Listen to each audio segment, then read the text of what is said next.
So out of the box, you get the head and of course the 5 additional face plates, and you get the replacement neck peg. Let's take a closer look. So kicking it off, you get a gritting teeth face, a yelling face, a grinning face,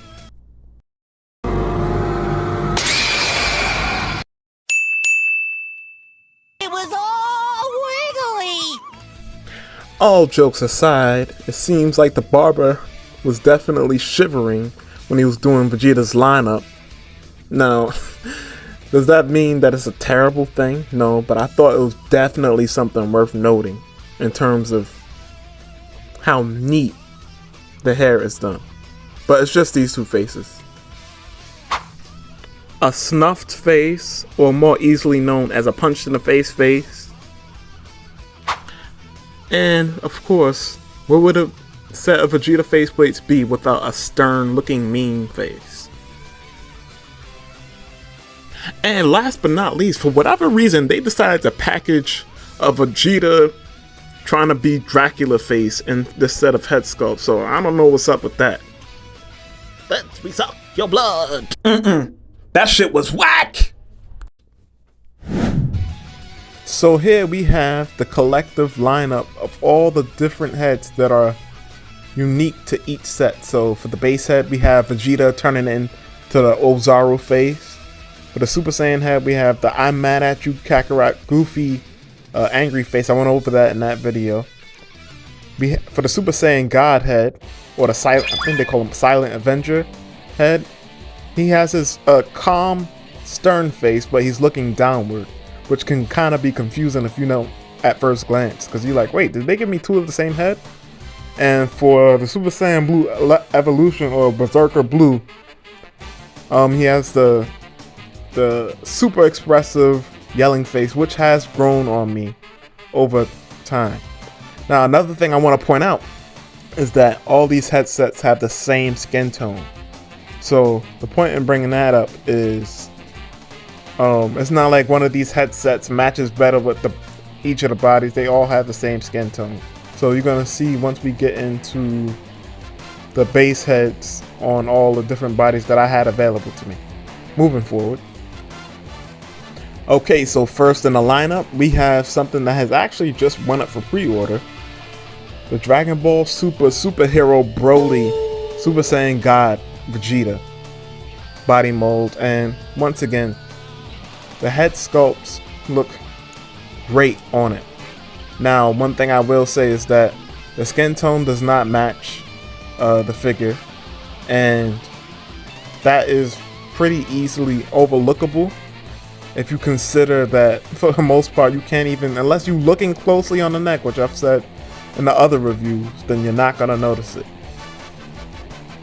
Now, this body mold is from the Ultra Ego mold from Kong Studios, and I just wanted to say, if you want to get the head onto this body mold, the Kong Studios peg will have a little bit of a hard time getting on, and you can apply this to all the different, anytime you want to swap the heads with these headsets. Always make sure that your head is heated up so the plastic can expand, so the peg can get into the hole easier. So, Future Bombastic here, I just wanted to quickly say that you can apply this same principle to when you want to change out the neck pegs. Patience and hot water and some tweezers preferably, so it's easier to pull that neck peg out. That's all. So you don't want to force anything. Always heat your head up. So whether that's using a hairdryer to make the plastic expand or putting it in some hot water, not boiling water, but hot water, to make the plastic expand so it could be easier for you to get it on. And as you can see, skin tones don't match here either. Or maybe it might be a little bit harder to see in the pictures, but yeah. Nah, I think you see it. You can look at the face and then look at the arms. Different skin tones. Here we have the demoniacal fit Super Saiyan Vegeta that they came out with. I'll have the title of each with the actual official name is on the screen. And I always forget the demoniacal fit version's name. I think it's just Bitter Awakening, actually. But it looks good on this body mold. No complaints at all. It's skin tones, they don't match, but close enough.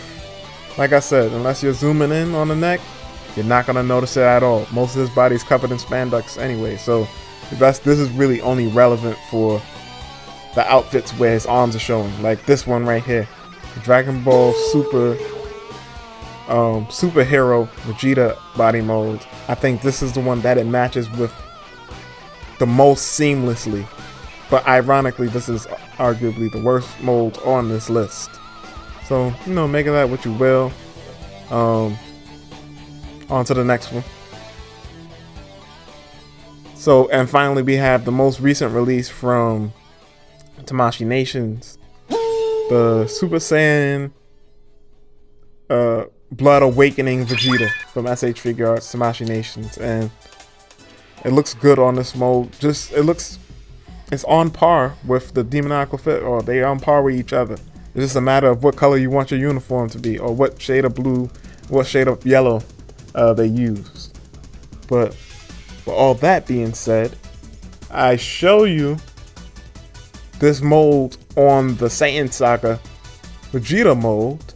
Alright, I get it! Anyways, on to the next segment. So now we've reached the portion of the video where we're going to compare and contrast the TONSENARTTOYS base head sculpt with the Tamashii Nations base head sculpt from the Dragon Ball superhero Vegeta. Before we get into like the details and stuff, both of the prints on these are very clean, sharp, no smudges or anything like that. I think, and this goes without saying, I think it's pretty obvious, the TONSENARTTOYS absolutely obliterates the Tamashii Nations head sculpt. Now, next time we do get a base Vegeta hair sculpt or head sculpt, I think it'll be a lot closer in terms of accuracy, but at this moment, this is not even an argument or it's not even really a debate, to me at least. Now, I know some people may disagree. They think that Tamashii Nations might look better, but I don't see how you could. Because take for example, had I seen an episode where Vegeta was animated like the one Tamashii Nations had, I'd be mad as hell. Like, why Vegeta look like that? In fact, I might not even recognize him until he crosses his arms. I'd be like, oh shit, that's Vegeta. So, of course, I'm embellishing a little bit, but seriously, if you saw an episode where Vegeta looked like that in the anime, it would be just like the whole episode 5 debauchery. Dumbass! Back when Dragon Ball Super was airing. You'd be like, what the hell is this? That ain't Vegeta. Now you see the TONSENARTTOYS, it brings you back to the Buu Saga. It brings you back to when Vegeta was fighting Jiren in the Tournament of Power. It brings you back to some very nicely drawn episodes. So, or episodes that use that art style that people prefer when they see Dragon Ball Z. They like that Yu Yu Takahashi art style. They like that Buu Saga art style. And I think TONSENARTTOYS is a lot closer in representation with that. Now, one thing I will say is, with this base hair, although I have lavished it with praise, I personally, I don't know. I think to a certain extent, I don't like it as a base hair, as I feel like it feels more like a powered up form hair. Now you might be saying, well, it's Vegeta's hair. It looks pretty much the same. Only thing that really changes with his hair is the color. And I guess it depends on the art style, but I feel like this hair is just a bit too fanned out to be a base form Vegeta hair. Just a bit too much. But I could be wrong. I could be just splitting hairs at this point. But yeah, it's not even a competition. It makes Tamashii Nations head sculpt look like a knockoff. But with that being said, let's go on to price and if it's worth buying. Alright people, so as I was looking to see where you guys could potentially get this head sculpt, I clicked on Omnime Toys and it's actually in stock. Well, not in stock, it's up for pre-order on Omnime Toys, the Primitive Prince head sculpt. So you guys legit don't even have to worry about secondary market prices. Just go ahead and pre-order it, you know? Originally what I was gonna say is if I didn't see this, we would have just took to the internet, and you would have had to look at some eBay prices where, you know, the price can reach into the hundreds of dollars. And my question to you would have been, is this financially responsible of you to do if you really want it that bad? And I guess the same thing, but asked in a different way, what's your budget? You know? So definitely, if you want the base hair for the omnime store, and get the head sculpts here. Here's some other stuff that you guys might be interested in. Y'all can check it out on your own time, though. And also, there you go with the Majin Vegeta head sculpts. So we'll be reviewing that on the channel when it comes out. With all that being said, thank you guys for watching. Indeed, if you still are. And for now, you are dismissed. Goodbye. Type 1 in the chat or in the comment section if you got that reference.